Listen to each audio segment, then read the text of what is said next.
10টি ইসলামী ব্যাংক থাকবে না, এগুলো মিলে দুটি বড় ব্যাংক হবে। ইতিমধ্যে এই বিষয়টি কিন্তু বাংলাদেশ ব্যাংকের governor Ahsan S Mansur sir জানিয়েছেন।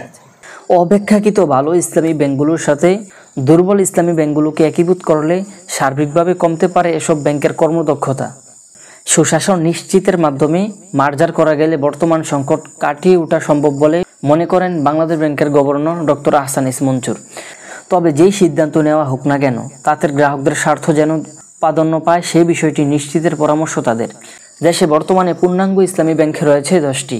এসব ব্যাংকে গ্রাহকদের জমা রাখা মোট আমানতের পরিমাণ 3,85,000 কোটি টাকা। তবে বিগত সরকারের আমলে এস আলমের নিয়ন্ত্রণাধীন ব্যাংকগুলোতে হয়েছে সীমাহীন দুর্নীতি ও লুটপাট, যার ফলে আওয়ামী লীগ সরকারের পতনের পরপর তীব্র তারল্য সংকট দেখা যায় গ্লোবাল ইসলামী ব্যাংক এবং ফার্স্ট সিকিউরিটি ইসলামী ব্যাংক সহ বেশ কিছু ব্যাংকে, যার ফলে 3 দফায় দুর্বল ব্যাংকগুলোকে 29,410 কোটি টাকার তারল্য সহায়তা দেয় বাংলাদেশ ব্যাংক। পরিবর্তন করা হয় পরিচালনা পর্ষদ, কিন্তু তারপরেও তেমন কোনো উন্নতির দেখা মেলেনি এসব ব্যাংকে। এমন বাস্তবতায় পূর্ণাঙ্গ 10টি ইসলামী ধারার ব্যাংক মিলিয়ে বড় 2টি ইসলামী ব্যাংক করার চিন্তা করেছে কেন্দ্রীয় ব্যাংক। তো গুরুত্বপূর্ণ বিষয়গুলো জানার আগে ভিডিওতে লাইক করে চ্যানেলে নতুন হলে সাবস্ক্রাইব করে দিবেন।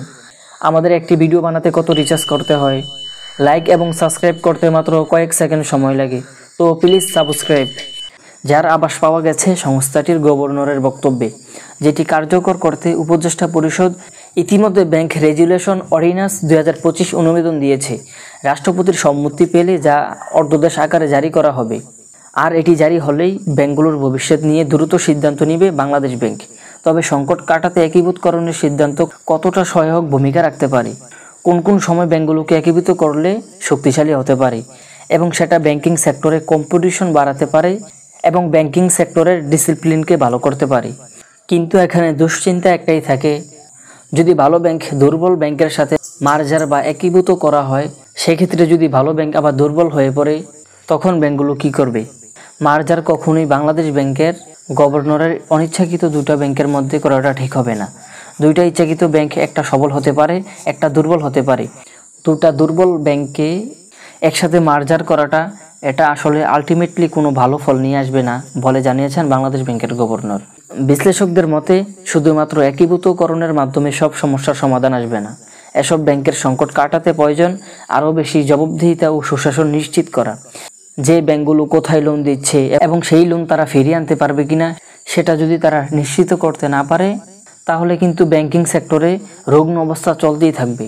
কোথায় কাজ করতে হবে এবং কি সংস্কার করতে হবে, এগুলো এখন মোটামুটি আমাদের ভালোভাবে জানা হয়ে গেছে। এগুলো যদি আমরা সঠিকভাবে বাস্তবায়ন করতে পারি, তাহলে হয়তো আমরা দেখব মিডিয়াম টু লং টার্মে আমাদের ব্যাংকগুলো হয়তো বা ঘুরে দাঁড়ানো শুরু করবে। তবে 10টি ইসলামী ব্যাংক ভেঙে 2টি হোক কিংবা 3টি হোক, তাতে গ্রাহকদের স্বার্থে কোনো আঘাত লাগবে না বলে জানিয়েছেন বাংলাদেশ ব্যাংকের গভর্নর। পৃথিবীর অন্য জায়গায় আমরা দেখেছি ব্যাংক টেকওভার হয়, মার্জ করে বা ম্যানেজমেন্ট বদলিয়ে যায়, তাতে গ্রাহকরা আসলে সত্যিকার অর্থে এটা অনুভব করতে পারে না।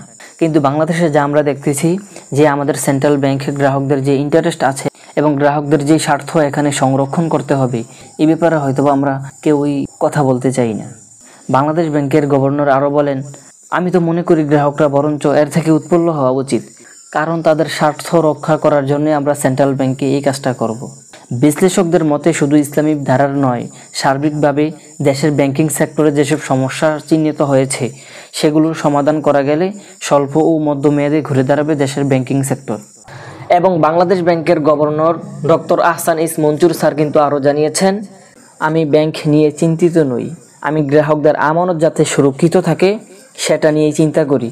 তাহলে বাংলাদেশ ব্যাংকের গভর্নরের কথা থেকে এটি বোঝা যায় যে আমাদের আমানত সুরক্ষিত আছে। আর আপনি অবশ্যই কমেন্টে জানাবেন আপনি কোন ব্যাংকে অ্যাকাউন্ট করেছেন। তো ব্যাংকের প্রতি আস্থা না হারিয়ে ধৈর্য ধরুন। দেখা হবে পরবর্তী কোনো ভিডিওতে। সে পর্যন্ত সবাই ভালো থাকবেন, সুস্থ থাকবেন। আল্লাহ হাফেজ।